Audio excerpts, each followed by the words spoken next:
Okay students, so today we will study about the chemical properties of metals. Okay, तो metal non metal chapter बच्चों हम लोगों ने start किया था। आज हम लोग उसके केमिकल प्रॉपर्टीज़ के बारे में पढ़ेंगे।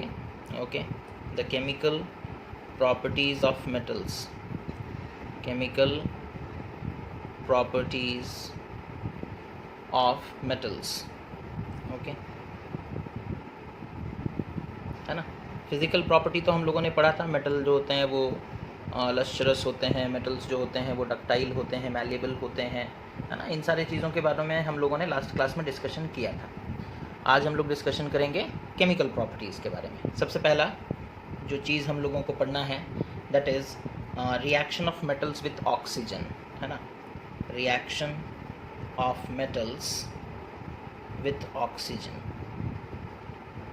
तो मेटल्स जो हैं वो ऑक्सीजन के साथ रिएक्ट करते हैं तो क्या होता है, उस चीज़ को हम लोग यहाँ पर डिस्कशन करेंगे।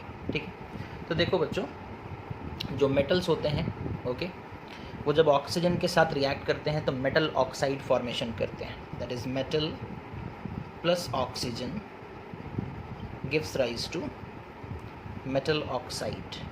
Okay, gives rise to metal oxide, है ना। अच्छा, ये जो मेटल ऑक्साइड फॉर्मेशन मतलब जो मेटल्स होते हैं उनमें से फिर अब सबका रिएक्टिविटी तो एक ही नहीं होगा। कुछ बहुत ज़्यादा रिएक्टिव मेटल्स होंगे, कुछ लेस रिएक्टिव मेटल्स होंगे, है ना। इस तरीके से होता है। ठीक है, अच्छा। जो मेटल ऑक्साइड फॉर्मेशन होता है बच्चों, एसिड बेसिस सॉल्ट में हम लोग पढ़ चुके हैं कि मेटल ऑक्साइड्स को हम लोग बेसिक सब्सटेंस के कैटेगरी में रखते हैं। ये लोग बेसिक सब्सटेंस कहलाते हैं। बेसिक क्यों? बिकॉज ये जब वाटर के साथ रिएक्ट करते हैं तो बेस फॉर्मेशन करते हैं। ठीक है, इन्हें बेसिक क्यों कहा जाता है? बिकॉज ये जब वाटर के साथ रिएक्ट करते हैं तो फिर बेस फॉर्मेशन करते हैं। ठीक है, that is why they are called basic substances. Okay, तो ये तो हो गया उनका जनरल मतलब रिप्रेजेंटेशन कि मेटल ऑक्सीजन के साथ रिएक्ट करेगा, मेटल ऑक्साइड बनेगा। और मेटल ऑक्साइड्स जो होते हैं उन्हें हम लोग बेसिक सब्सटेंस कहते हैं। क्यों कहते हैं? बिकॉज जब वो वाटर के साथ रिएक्ट करते हैं तो एक बेस फॉर्मेशन होता है ना। ठीक है, अच्छा। उसके बाद हम लोग मेटल ऑक्साइड्स जो होते हैं बेसिक नेचर के हैं, तो लिटमस के साथ इनका रिएक्शन कैसा होगा ना, ये लोग रेड लिटमस को ब्लू कर देंगे। ठीक है, रेड को ब्लू कर देते हैं। ठीक है, रेड लिटमस को ब्लू टर्न कर देते हैं। ठीक है, तो ये चीज़ भी हो गया। ओके, अब हम लोग देखेंगे बच्चों कुछ रिएक्शंस, है ना, और उसमें से कुछ डिस्कशन होगा हमारा, एक्सेप्शंस वगैरह भी डिस्कशन हम लोग करेंगे। तो सबसे पहला रिएक्शन देखेंगे हम लोग सोडियम का, पोटेशियम का, है ना। इन सब का रिएक्शन देखेंगे। ये सब मेटल्स हैं। ओके, तो जो हाईली रिएक्टिव मेटल्स हैं बच्चों, जैसे सपोज कर लो सोडियम हो गया, है ना। सोडियम को अगर हम लोग ओपन रख देते हैं एटमॉस्फेयर में, ऐसे ही खुला रख देते हैं, तो सोडियम जो है बच्चों बहुत ही विगरसली रिएक्ट करता है ऑक्सीजन के साथ और सोडियम ऑक्साइड फॉर्मेशन होता है। ठीक है, इक्वेशन हम लोग अगर बैलेंस करेंगे तो 4Na + O2 gives rise to 2Na2O। Okay, similarly बच्चों पोटेशियम अगर रिएक्ट करेगा ऑक्सीजन के साथ तो पोटेशियम ऑक्साइड फॉर्मेशन होगा, दैट इज K2O। बैलेंस करेंगे तो 4K + O2 gives rise to 2K2O।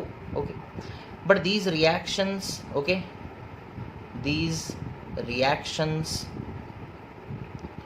are violent in nature, okay, are violent in nature, okay, or we can say that sodium and potassium, okay, when kept open in air, okay, they react with oxygen of air, they react with oxygen of air very vigorously। ठीक है, बहुत ही vigorous reaction होता है, बहुत ज़्यादा energy release होता है बच्चों, वायलेंट रिएक्शन होता है। दैट मीन्स इससे हमें पता चल गया कि सोडियम और पोटेशियम को हम लोग ओपन तो रख नहीं सकते, बिकॉज ओपन एयर में रखोगे तो वो तो रिएक्ट कर जाएंगे। तो इसी कारण से हम लोग क्या करते हैं ना, सोडियम और पोटेशियम को केरोसिन में रखते हैं। ठीक है, किस में रखते हैं? केरोसिन। और केरोसिन क्या करता है? ये एक इनर्ट एनवायरनमेंट प्रोवाइड करता है, एक inert environment okay, inert environment यानी कि अनरिएक्टिव एनवायरनमेंट, ठीक है। तो क्वेश्चन हमसे पूछा जाता है, why sodium and potassium metals are kept inside kerosene. तो आंसर होगा because sodium and potassium when kept in open air, okay, sodium और पोटेशियम को अगर ओपन एयर में रखेंगे, they react with oxygen of air, they react with oxygen of air very vigorously, है ना। That is why. And kerosene provides an inert environment, kerosene एक inert environment provide करता है, ठीक है। तो इसी वजह से बच्चों सोडियम और पोटेशियम को हम लोग कहाँ रखते हैं, ओपन नहीं रखते, ओपन रखोगे बहुत वायलेंट रिएक्शन हो जाता है ना। अच्छा, उसके बाद क्या लिखा जाता है बच्चों कि अगर मैग्नीशियम हो गया, है ना, या फिर और कोई दूसरा मेटल हो गया, वो लोग कैसे रिएक्ट करते हैं, है ना। ओके, तो देखो जैसे सपोज कर लो बच्चों मैग्नीशियम है ना, वो ऑक्सीजन के साथ रिएक्ट करेगा, ठीक है। तो फॉर्मेशन होगा मैग्नीशियम ऑक्साइड। इक्वेशन को बैलेंस करोगे, that is 2Mg + O2 gives rise to 2MgO। अब ये जो रिएक्शन होता है बच्चों, इसे हम लोग क्या कहते हैं ना, मतलब हीट और लाइट इसमें भी प्रोड्यूस होता है, ठीक है। हम लोग इसमें स्टार्टिंग में थोड़ा हीट हमें देना पड़ता है, ठीक है। और after when the magnesium starts burning, okay, initially हम लोग थोड़ा हीट करते हैं, initially we heat, okay. After that what happens now, after that once the reaction gets started, okay, it itself produces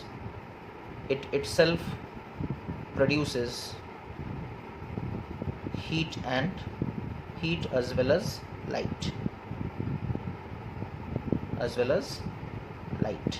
ठीक है। एक बार रिएक्शन स्टार्ट हो जाता है ना बच्चों, इनिशियली तो हमें हीट करना पड़ता है, इनिशियली हमें थोड़ा हीट करना पड़ेगा, उसे इग्नाइट करना पड़ेगा। लेकिन एक बार रिएक्शन स्टार्ट हो जाएगा, उसके बाद वो खुद जलता रहेगा, है ना, वो खुद बर्न होता रहेगा और क्या प्रोड्यूस करेगा, हीट भी प्रोड्यूस करेगा और लाइट भी प्रोड्यूस करेगा, है ना। वो दीपावली में देखते हो हम लोग, एक आता है झिरझिरी, है ना, ओके।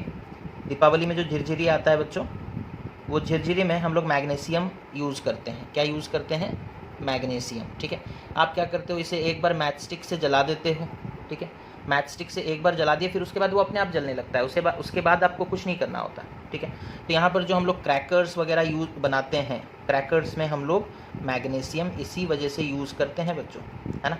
क्रैकर्स बनाने में मैग्नीशियम हम लोग यूज़ करते हैं, बिकॉज क्रैकर्स में मैग्नीशियम होगा, आप एक बार उसे जलाओगे वो अपने आप जलने लगेगा और हीट भी प्रोड्यूस करेगा, लाइट भी प्रोड्यूस करेगा, है ना। तो मैग्नीशियम बच्चों इस तरीके से रिएक्ट करता है ऑक्सीजन के साथ और मैग्नीशियम ऑक्साइड फॉर्मेशन होता है, ठीक है। अच्छा अभी तक हम लोग 3 रिएक्शन देखे, है ना। पहला रिएक्शन क्या था ना, सोडियम रिएक्ट किया ऑक्सीजन के साथ, बना सोडियम ऑक्साइड, ओके, बैलेंस हुआ 4Na 2Na2O। फिर उसके बाद हम लोग देखे पोटेशियम रिएक्ट किया ऑक्सीजन के साथ, बना पोटेशियम ऑक्साइड, ठीक है, बैलेंस किए, that is 4K gives rise + O2 gives rise to 2K2O, है ना। इनमें जो प्रोडक्ट्स मिलते हैं ना बच्चों, हमें इनमें जो प्रोडक्ट्स मिले, ठीक है, the products which are obtained, अगर इन्हें वाटर के साथ रिएक्ट करोगे, जैसे आप बोलोगे हम सोडियम ऑक्साइड को वाटर के साथ रिएक्ट करेंगे, चलो बढ़िया है, वाटर के साथ रिएक्ट कर सकते हैं, ओके। लेकिन जब रिएक्ट करोगे तो फॉर्मेशन होगा 2NaOH, ओके, ये प्रोडक्ट आएगा, है ना। अच्छा, उसी तरीके से पोटेशियम ऑक्साइड को अगर आप रिएक्ट करोगे वाटर के साथ, ठीक है, तो प्रोडक्ट आएगा 2 पोटेशियम हाइड्रोक्साइड, यानी कि पोटेशियम हाइड्रोक्साइड प्रोडक्ट आएगा। अच्छा, लेकिन ये रिएक्शन भी बहुत विगरस होता है बच्चों, है ना। जैसे सोडियम मेटल ऑक्सीजन के साथ विगरसली रिएक्ट करता है, उसी तरीके से सोडियम ऑक्साइड और पोटेशियम ऑक्साइड जो हैं वो लोग कोल्ड वाटर के साथ, है ना, किसके साथ, कोल्ड वाटर के साथ, ठीक है। आपको हीट करने की ज़रूरत नहीं है, ओके। मैग्नीशियम के केस में हम लोगों को हीट करना पड़ रहा था, लेकिन सोडियम और पोटेशियम इतने रिएक्टिव होते हैं और उनके ऑक्साइड्स भी रिएक्टिव होते हैं। सोडियम मेटल भी रिएक्टिव है, सोडियम ऑक्साइड भी हाईली रिएक्टिव है, पोटेशियम का मेटल भी रिएक्टिव है, पोटेशियम का ऑक्साइड भी हाईली रिएक्टिव है। इतना रिएक्टिव है कि सोडियम मेटल ऑक्सीजन के साथ अपने आप रिएक्ट कर सकता है बिना कोई एनर्जी, हमें कोई एनर्जी देना नहीं पड़ता। पोटेशियम अपने आप ऑक्सीजन के साथ रिएक्ट कर सकता है, हमें कोई एनर्जी देना नहीं पड़ता ऑक्सीजन के साथ। उसी तरीके से सोडियम का ऑक्साइड और पोटेशियम का ऑक्साइड बच्चों वाटर के साथ अपने आप रिएक्ट कर सकता है, वो भी कोल्ड वाटर के साथ, हमें कोई एनर्जी देना नहीं पड़ता, है ना। तो इससे पता ये चलता है कि these are very highly reactive, है ना, ये लोग बहुत ज़्यादा रिएक्टिव हैं। ओके, दूसरी तरफ हम लोग जो तीसरा रिएक्शन देखे थे उसमें मैग्नीशियम बच्चों रिएक्ट किया था, that is 2Mg plus O2 gives rise to 2MgO। फिर हमने बोला था यहाँ पर मैग्नीशियम अपने आप रिएक्ट नहीं करेगा, हमें हीट करना पड़ेगा। हमें क्या करना पड़ता है? हीट, ठीक है। दैट मीन्स मैग्नीशियम सोडियम और पोटेशियम से कम रिएक्टिव है। सोडियम पोटेशियम अपने आप रिएक्ट कर जा रहे थे, मैग्नीशियम अपने आप रिएक्ट नहीं कर पाता, हमें हीट करना पड़ता है। एक बार हीट करेंगे उसके बाद रिएक्शन स्टार्ट हो जाएगा तो फिर अपने आप चलेगा, लेकिन स्टार्टिंग में हमें हीट तो करना पड़ रहा है ना। दैट मीन्स मैग्नीशियम उतना रिएक्टिव नहीं है। ओके, दूसरा चीज़, ये जो प्रोडक्ट हम लोगों को मिला दैट इज मैग्नीशियम ऑक्साइड, है ना, इसे अगर वाटर के साथ रिएक्ट करेंगे तो क्या होगा ना, मैग्नीशियम जब वाटर के साथ रिएक्ट करता है, सॉरी मैग्नीशियम ऑक्साइड जब वाटर के साथ रिएक्ट करता है तो ये बन जाता है मैग्नीशियम हाइड्रोक्साइड, है ना, MgOH(2). ओके, MgOH(2), ठीक है। अच्छा, ये जो मैग्नीशियम अच्छा, तो ये जो रिएक्शन हुआ इसमें क्या कंप्लीट रिएक्शन होता है? नहीं, magnesium oxide partially gets dissolved, है ना, ये पार्शियली रिएक्ट करेगा, ठीक है। That is magnesium oxide we can say that it dissolves in water partially, it dissolves in water partially, ठीक है। आधा अधूरा डिजॉल्व होता है, आधा अधूरा रिएक्शन होता है, ठीक है। अगेन पता चला इस बात से कि मैग्नीशियम ऑक्साइड भी, इससे पहले जो हम लोग देखे थे सोडियम ऑक्साइड और पोटेशियम ऑक्साइड, उनसे कम रिएक्टिव है ना, उनसे कम रिएक्टिव है। अच्छा, मैग्नीशियम हाइड्रोक्साइड जो बना है बच्चों, ये भी रेड लिटमस को ब्लू लिटमस में टर्न कर सकता है। बेसिक सब्सटेंस है ना, मेटल हाइड्रोक्साइड मतलब बेस है मतलब वो रेड लिटमस को ब्लू कर देगा, ठीक है। सिमिलरली पोटेशियम हाइड्रोक्साइड और सोडियम हाइड्रोक्साइड भी ये काम कर सकते हैं, ठीक है।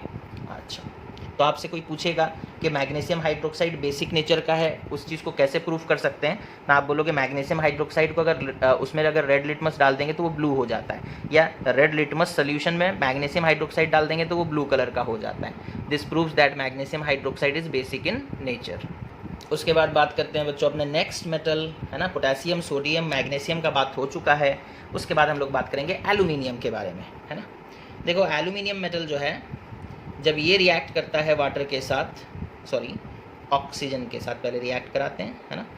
जब एल्यूमिनियम रिएक्ट करता है बच्चों ऑक्सीजन के साथ तो ये फॉर्मेशन करता है एल्यूमिनियम ऑक्साइड, है ना। Metal reacts with oxygen to form metal oxide, तो यहाँ बनेगा एल्यूमिनियम ऑक्साइड। ओके, इक्वेशन अगर हम लोग बैलेंस करेंगे तो 4Al plus 3O2 gives rise to 2Al2O3, है ना। This is the balanced equation.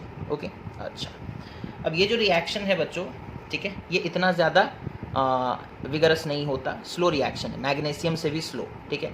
इससे एल्यूमिनियम से ज़्यादा तेज़ रिएक्ट कौन करता है ना, मैग्नीशियम करता है, ठीक है। अच्छा, तो यहाँ पर हम लोगों को हीट करना पड़ता है, ठीक है। इस रिएक्शन में हम लोगों को हीट करना पड़ता है, अदरवाइज रिएक्शन नहीं होगा। एल्यूमिनियम रखा हुआ है ऑक्सीजन के साथ, वो अपने आप रिएक्ट नहीं कर सकता, थोड़ा बहुत हीट चाहिए, थोड़ा बहुत हीट चाहिए। जब हीट करोगे तब एल्यूमिनियम ऑक्साइड बनेगा। अब ये जो एल्यूमिनियम ऑक्साइड है ना बच्चों, इसका एक अलग सा बिहेवियर है ना।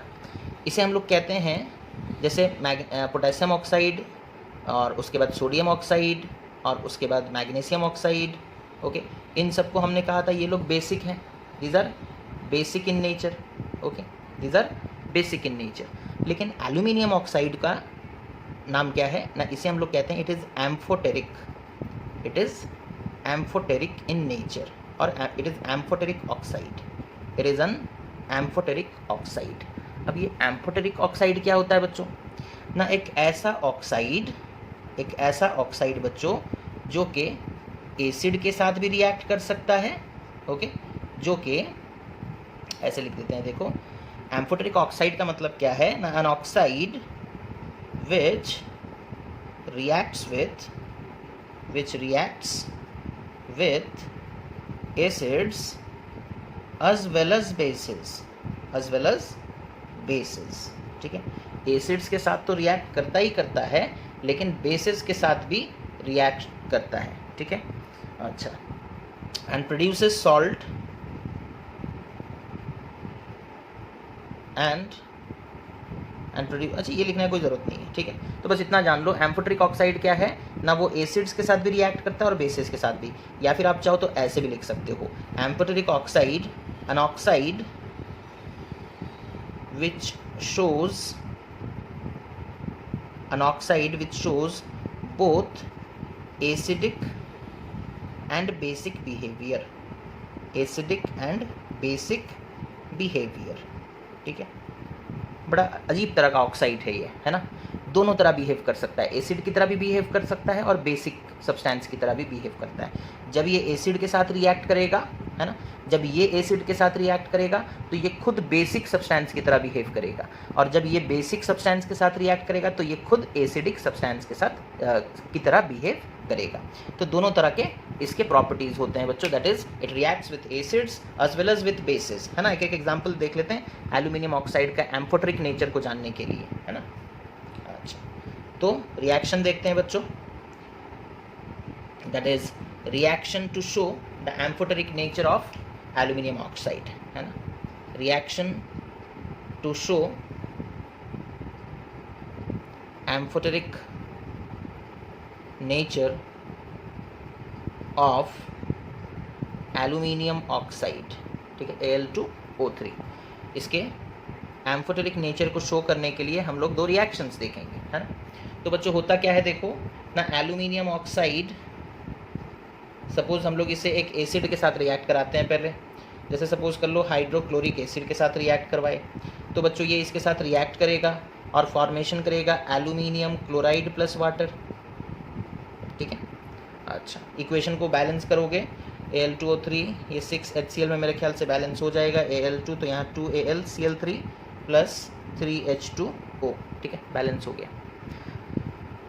तो यहाँ देखो एल्यूमिनियम ऑक्साइड किसके साथ रिएक्ट कर रहा है, एसिड के साथ। जब ये एसिड के साथ रिएक्ट करता है तो ये खुद कैसा बिहेव करता है, बेस की तरह, और प्रोडक्ट में एक सॉल्ट और वाटर फॉर्मेशन होता है ना, सॉल्ट प्लस वाटर, ठीक है। हम लोग पहले भी पढ़ चुके हैं, जब भी एक एसिड एक बेस के साथ रिएक्ट करेगा तो सॉल्ट प्लस वाटर बनेगा।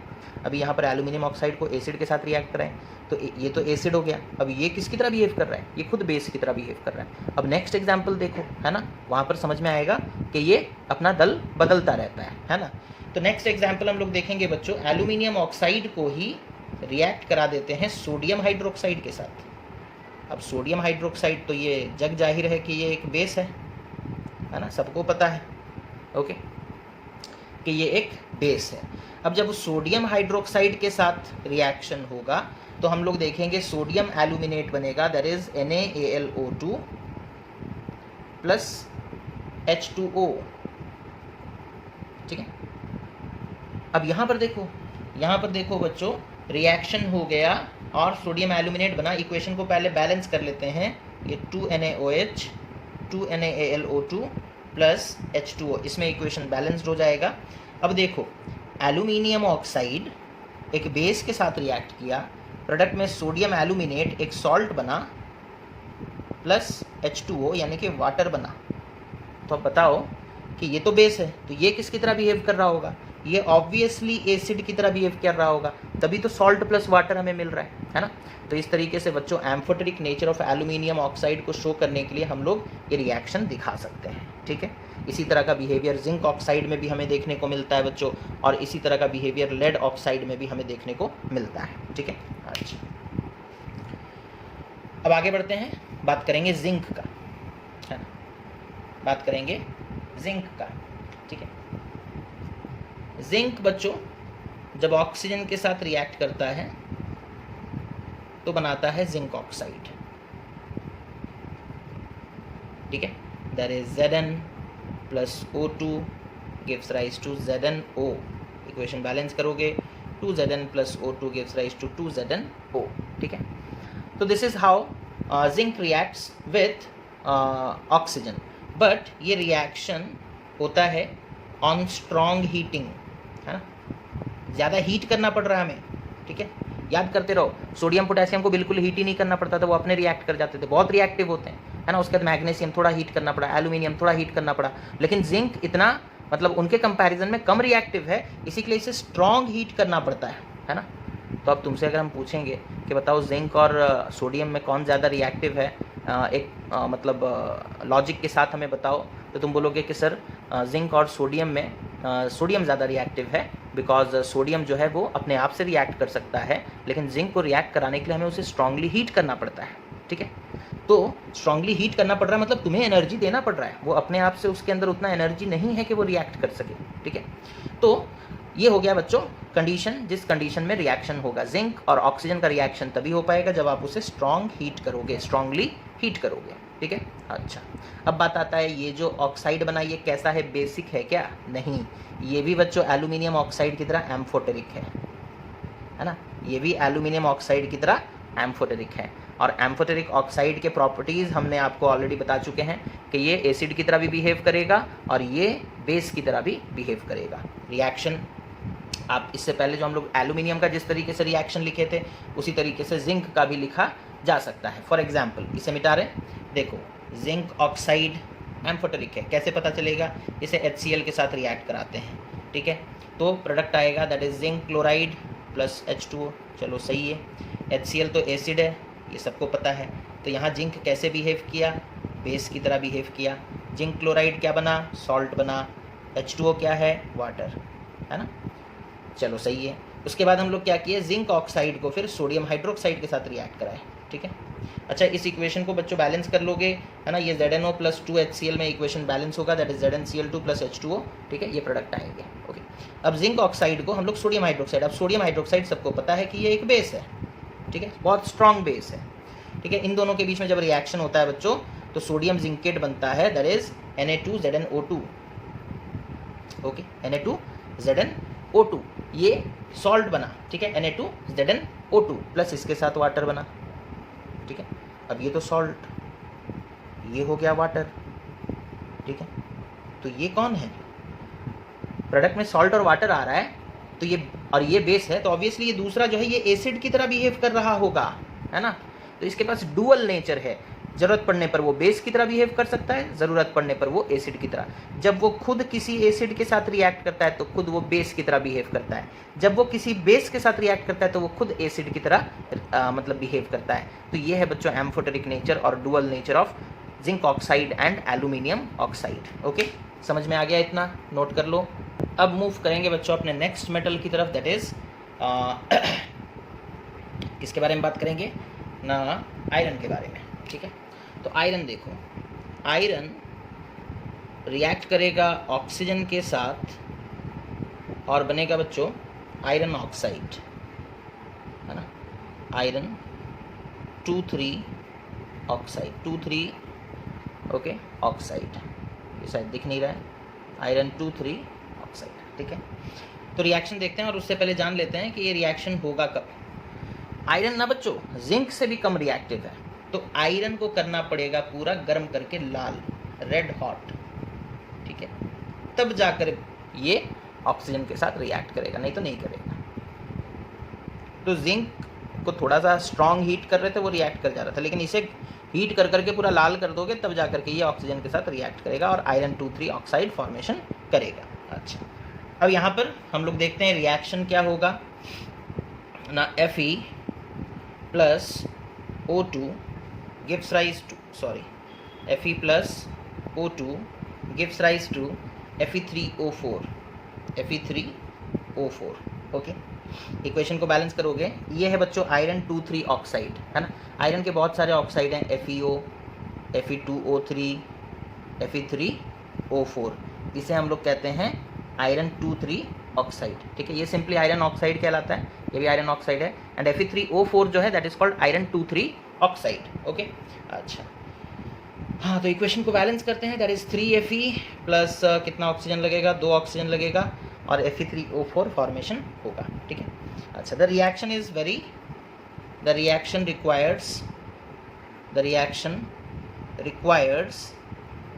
मोर heating than in case of zinc. Okay, zinc से भी ज़्यादा हीट हमें यहाँ करना पड़ता है, hence iron is less reactive than zinc. ठीक है, देन जिंक।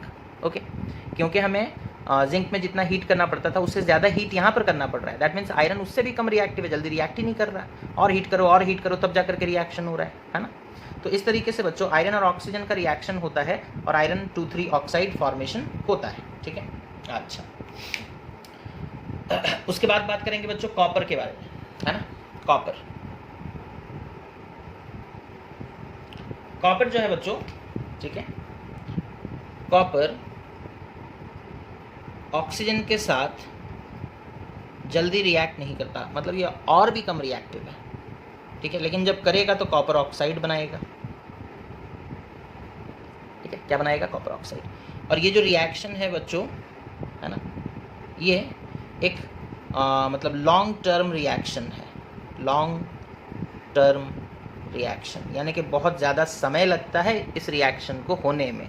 ठीक है, बहुत लंबे समय तक अगर आप कॉपर को हीट करते रहोगे मतलब जैसे सपोज कर लो कॉपर को आपने रख दिया यूं ही बाहर, उसके ऊपर डेली जो है सूरज का रोशनी थोड़ा गिर रहा है और वो थोड़ा एक्टिवेट हो रहा है। इस तरीके से बहुत लंबे समय के बाद वो ऑक्सीजन के साथ रिएक्ट करेगा। ठीक है, और जब करेगा तो कॉपर ऑक्साइड फॉर्मेशन करेगा। और ये जो कॉपर ऑक्साइड है ना बच्चों, इसका कलर कैसा होता है? ब्लैक। इसका कलर कैसा होता है? ब्लैक। ठीक है, दैट मीन्स कॉपर मेटल अगर ऑक्सीजन के साथ रिएक्ट कर गया तो वो कॉपर ऑक्साइड फॉर्मेशन करेगा जो कि ब्लैक कलर का होगा। और हम लोग बोलेंगे कि कॉपर क्या हो गया? कॉपर टैर्निश्ड हो गया, है ना। कॉपर का कलर चेंज हो गया। ठीक है, copper generally reddish brown colour का होता है ना। कैसे कलर का होता है कॉपर? Reddish brown. ओके, और अगर ऑक्सीजन के साथ वो रिएक्ट कर गया तो उसका कलर कैसा हो जाएगा? ब्लैक। तो इसे हम लोग कहते हैं कि कॉपर टैर्निश कर गया। जैसे सिल्वर, टैर्निशिंग ऑफ सिल्वर, उसी तरीके से टैर्निशिंग ऑफ व्हाट? कॉपर। ठीक है, रिएक्शन देखो, that is Cu plus O2 gives rise to CuO। Okay, balance करोगे 2Cu plus O2 gives rise to 2CuO and this solid substance is black in colour. It is black in colour. Okay, तो ये समझ में आ गया बच्चों। Oxygen के साथ reaction हमें इतना ही पढ़ना था। उसके बाद हम लोग देखेंगे बच्चों reaction of metals with whom? ना reaction of metals with water. Okay, तो reaction of metals with water में दो कैटेगरी होंगे बच्चों, है ना। एक हम लोग देखेंगे मेटल्स का रिएक्शन विथ वाटर जो कि लिक्विड स्टेट में होगा, है ना, जहाँ पर मेटल हाइड्रोक्साइड फॉर्मेशन होगा प्रोडक्ट में, मेटल हाइड्रोक्साइड। ओके, थोड़ा कैमरा एडजस्ट कर लेते हैं।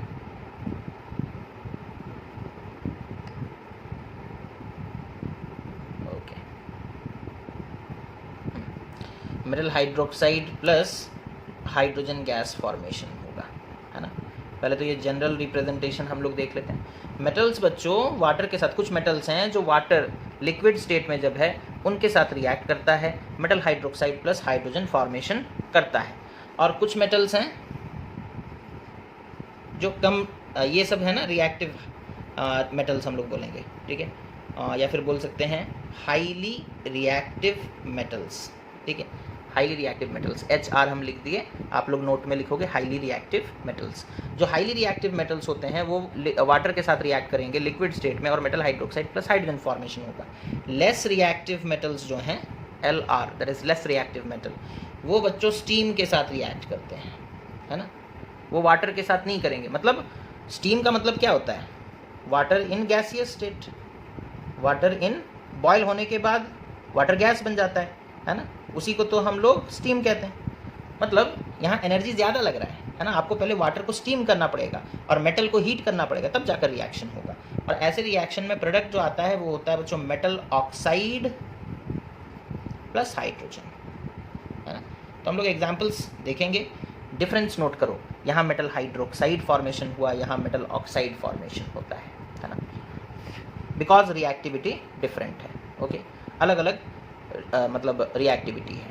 ओके, अच्छा, तो हम लोग एग्जाम्पल्स देखते हैं बच्चों, है ना। सबसे पहला हम लोग स्टार्ट करेंगे पोटेशियम और सोडियम के साथ। आप लोगों को पता है, वो ऑलरेडी हम लोग डिस्कस कर भी चुके हैं, बट फिर भी एक बार हम लिख देते हैं। ठीक है, तो ये हो गया, इस चीज़ को नोट करो। और उसके बाद रिएक्शन, पहले हाईली रिएक्टिव मेटल्स जैसे कि पोटेशियम, ठीक है, प्लस वाटर। ओके, तो बनेगा बच्चों क्या ना, potassium hydroxide that is KOH plus hydrogen gas. ठीक है, जनरल फॉर्मेट फॉलो हो रहा है, metal plus water gives rise to metal hydroxide plus hydrogen. ठीक है, बैलेंस करेंगे इक्वेशन को बच्चों, 2K plus 2H2O gives rise to 2KOH plus H2 and plus heat भी लिख देंगे। बहुत रिएक्ट मतलब विगरस रिएक्शन होता है। पोटेशियम सोडियम का भी लिख देते हैं साथ में, जैसे कि 2Na plus 2H2O gives rise to 2NaOH plus hydrogen plus heat, है ना। ओके, एक चीज़ ये भी याद रख सकते हो, पोटेशियम और सोडियम ये दोनों भाई हैं, एक ही तरह के रिएक्शन शो करते हैं। ठीक है, पूरा सेम टाइप का रिएक्शन, ये वो जैसे रिएक्ट करेगा ये भी वैसे ही रिएक्ट करेगा, है ना, कॉपी कैट है। ओके, तो यहाँ पर देखो सोडियम एंड पोटेशियम और potassium and sodium, potassium and sodium, ये एंड है, and sodium, okay, reacts violently with cold water, okay, with cold water forming respective hydroxide and hydrogen gas। Okay, potassium and sodium जब react करेंगे बच्चों violently करेंगे, और जब किसके साथ, कोल्ड वाटर के साथ कर जाएंगे, और क्या बनाएंगे, रेस्पेक्टिव हाइड्रोक्साइड, यानी कि पोटेशियम है तो पोटेशियम हाइड्रोक्साइड, सोडियम है तो सोडियम हाइड्रोक्साइड, प्लस उसके साथ हाइड्रोजन गैस भी इवॉल्व होगा। ठीक है, तो कई बार पूछा जाता है कि हम लोग पोटेशियम सोडियम को वाटर के साथ क्यों नहीं रिएक्ट कराते लैब में। ठीक है, तो रीज़न यही है ना, रीज़न यही है कि हम लोग अगर उसे रिएक्ट कराएंगे, रिएक्शन काफ़ी वायलेंट हो सकता है, एक्सप्लोजन हो सकता है ना, रिएक्शन में एक्सप्लोड कर सकता है, तो हमें नुकसान पहुंच सकता है, इसीलिए हम लोग इस रिएक्शन को नॉर्मली नहीं करवाते। ठीक है, अच्छा, वैसे तुम लोग बोलोगे सर हम लोग का तो कुछ रिएक्शन नहीं करवा रहे, स्कूल तो खुल ही नहीं रहा, प्रैक्टिकल तो दूर का बात है ना। चलो ठीक है, जब खुलेगा तब देख लोगे। अब आगे बढ़ते हैं बच्चों, ये सोडियम और पोटेशियम का हो गया, उसके बाद आते हैं कैल्शियम के बारे में बात करते हैं, है ना। किसके बारे में, कैल्शियम। ठीक है, तो कैल्शियम देखो, कैल्शियम जो है बच्चों ये भी कोल्ड वाटर के साथ रिएक्ट करेगा। Okay, calcium reacts with cold water, reacts with cold water, but the reaction is less vigorous, है ना। वो रिएक्शन उतना वायलेंट नहीं होता सोडियम और पोटेशियम की तरह, है ना। तो कैल्शियम जो है बच्चों वो भी रिएक्ट करता है कोल्ड वाटर के साथ, नो डाउट, लेकिन रिएक्शन उतना खतरनाक नहीं होता जैसा कि सोडियम और पोटेशियम के केस में होता है। ठीक है, अच्छा, तो रिएक्शन क्या है देखो ना, कैल्शियम बच्चों रिएक्ट करेगा वाटर के साथ, बनेगा calcium hydroxide that is CaOH2 plus hydrogen gas. ठीक है, ओके, तो सेम पैटर्न में रिएक्शन हो रहा है, बैलेंस कर सकते हो, दैट इज 2H2O में बैलेंस हो जाएगा, 2H2O में बैलेंस हो जाएगा। ठीक है, अच्छा, अब यहाँ पर प्लस हीट लिखेंगे, थोड़ा बहुत हीट प्रोड्यूस होता है बच्चों, है ना, यहाँ पर भी थोड़ा बहुत हीट प्रोड्यूस होता है, स्मॉल अमाउंट में। ठीक है, स्मॉल अमाउंट में, ओके, लेकिन सोडियम पोटेशियम के केस में ह्यूज अमाउंट में, है ना। तो डिफरेंस देख रहे हो, डिफरेंस पूछा जा सकता है एग्जाम में। ओके, तो ये सब छोटी छोटी बातें हैं लेकिन बड़े इंपॉर्टेंट हैं। ओके, नोट करते रहोगे सबको और दिमाग में भी अपने प्रिंट करते रहोगे। ओके, उसके बाद बच्चों आगे बढ़ते हैं और देखते हैं मैग्नीशियम का क्या होता है ना। तो मैग्नीशियम जो है वो एकदम बाउंड्री पे खड़ा है ना। मैग्नीशियम जो है ना वो बाउंड्री पे खड़ा है। बाउंड्री पे खड़ा है मतलब सर घर के बाउंड्री पर नहीं। मैग्नीशियम जो है बच्चों ये मतलब वाटर जो लिक्विड है उसके साथ भी रिएक्ट करता है, और मैग्नीशियम जो है कभी कभी रिएक्ट नहीं करता लिक्विड वाटर के साथ, तो स्टीम के साथ रिएक्शन करवाना पड़ता है। दोनों के साथ रिएक्ट करता है, दोनों के साथ रिएक्ट करता है मतलब दो तरह के रिएक्शंस होंगे इसके, दो टाइप के प्रोडक्ट्स होंगे। बिकॉज स्टीम के साथ रिएक्ट करेगा तो metal oxide plus hydrogen, water के साथ लिक्विड स्टेट में रिएक्ट करेगा तो metal hydroxide plus hydrogen. Difference तो है ना। अच्छा, तो दोनों चीज़ों को हम लोग देखेंगे बच्चों। ओके, कंफ्यूज नहीं होना है, दोनों रिएक्शंस ये शो करता है।